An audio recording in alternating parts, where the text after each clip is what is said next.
Bonjour à toutes et à tous, je suis ravi de vous retrouver sur le plateau du 11-sur-Mer, ici à Deauville, pour ces 31e rencontres de l'AMRAE, et j'ai le plaisir de recevoir en plateau Florence Laube. Bonjour Florence. Bonjour. Florence, vous êtes la directrice générale de Diociassi Corporate Solutions et vous êtes membre du COMEX de Diociassi. Bienvenue. Florence, question que je pose à tous les courtiers qui viennent dans ce fauteuil. Comment s'est passée votre année 2023 ? Merci beaucoup de me recevoir ce matin. 2023, pour nous, ça a été une année passionnante. Après la fusion, il y a plus de 2 ans maintenant, 2023, ça a été vraiment la première année post-fusion, tous ensemble, avec toutes les ressources au service du développement du groupe. Un groupe qui accompagne les clients entreprises à 360 degrés sur le risque IARD, assurance de personnes, à l'international et bien sûr pour le risque crédit. Alors l'année 2023, comment elle s'est passée pour nous chez Diociassi Corporate Solutions ? Ça a été une année très dynamique portée par nos clients. C'est eux qui donnent le tempo finalement de notre année. Un tempo dicté par beaucoup de remises en question de programmes, de questionnements sur l'adéquation des programmes avec l'évolution de leurs risques.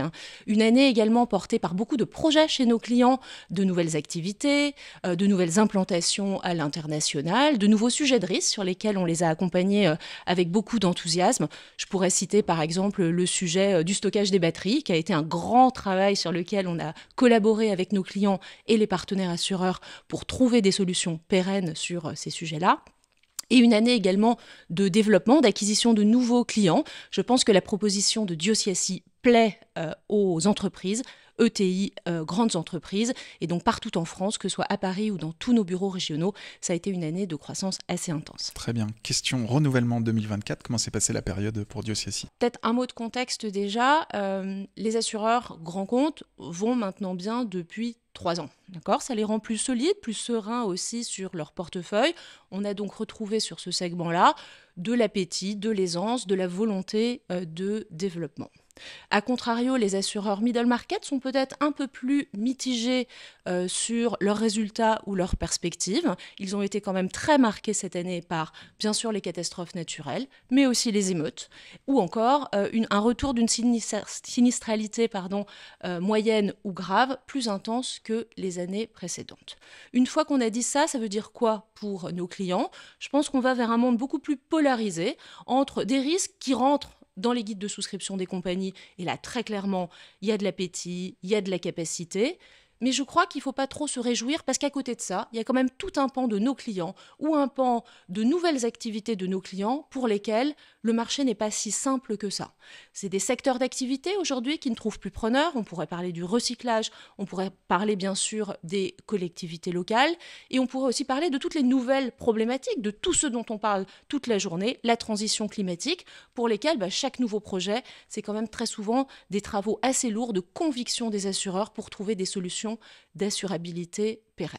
Donc voilà un petit peu le contexte dans lequel on a mené ces renouvellements, sur lesquels on a essayé de trouver des solutions au plus tôt pour nos clients. Je pense que ce sujet aussi est très important, la maîtrise, l'anticipation, le contrôle des budgets très en amont. Et donc c'est tout le travail que nos équipes ont fait avec beaucoup d'anticipation auprès de nos clients pour réussir ce 1er janvier ensemble. L'arrivée de porteurs de risques nouveaux, ça vous aide ? Ça donne de la capacité en plus, des solutions en plus sur les programmes ? Bien sûr, ça apporte évidemment plus de capacité à placer.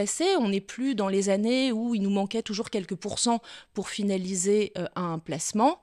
Voilà, à contrario, bien sûr, on a besoin de capacité, mais on n'a pas besoin que de capacité. On a besoin de leaders engagés, avec des convictions sur les risques, une capacité à aller sur ces projets nouveaux, à se poser à nos côtés les questions de l'assurabilité des nouveaux risques, l'intelligence artificielle, la réputation, le climat, bien sûr.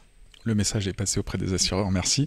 Une question sur les implantations de Diociassi en région aujourd'hui. Est-ce que votre mapping vous convient ? Est-ce que cette implantation générale a vocation à bouger ? Alors, Diociassi, nous sommes présents dans toutes les régions de France, métropolitaine, mais aussi outre-mer.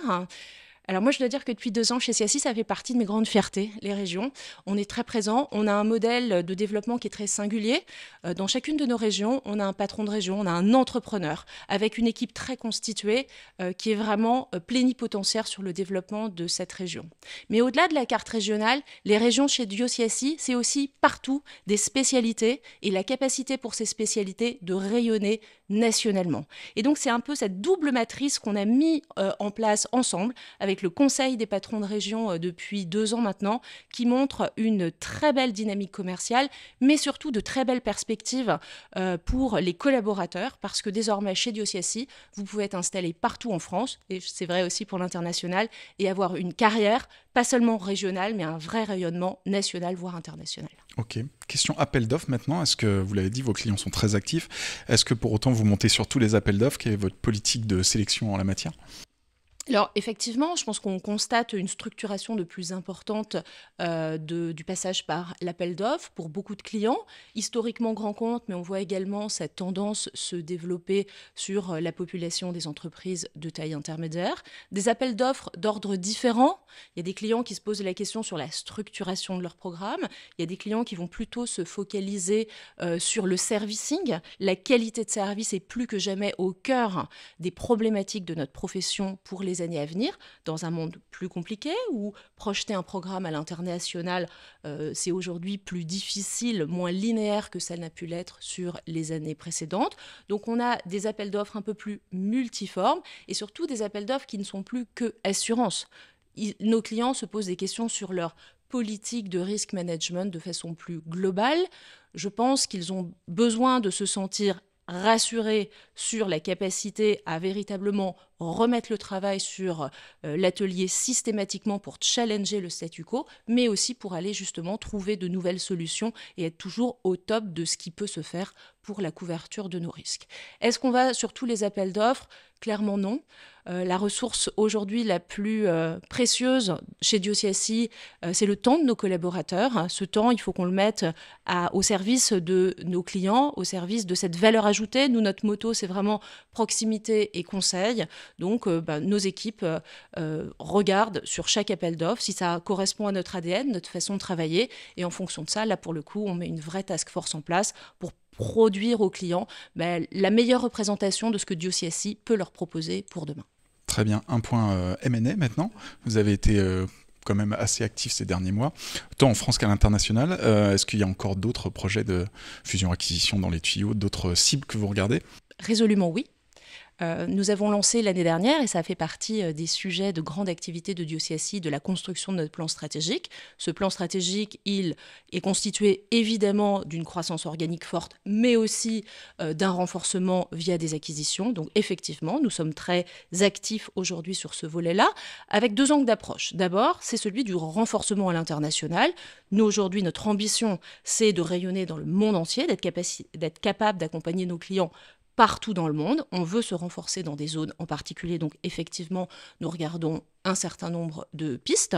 Sur le marché français, une approche peut-être un petit peu différente, où là, c'est pas tellement le volume qui est recherché, ou la présence, le drapeau, mais plutôt la spécificité, le savoir-faire ou des équipes particulières.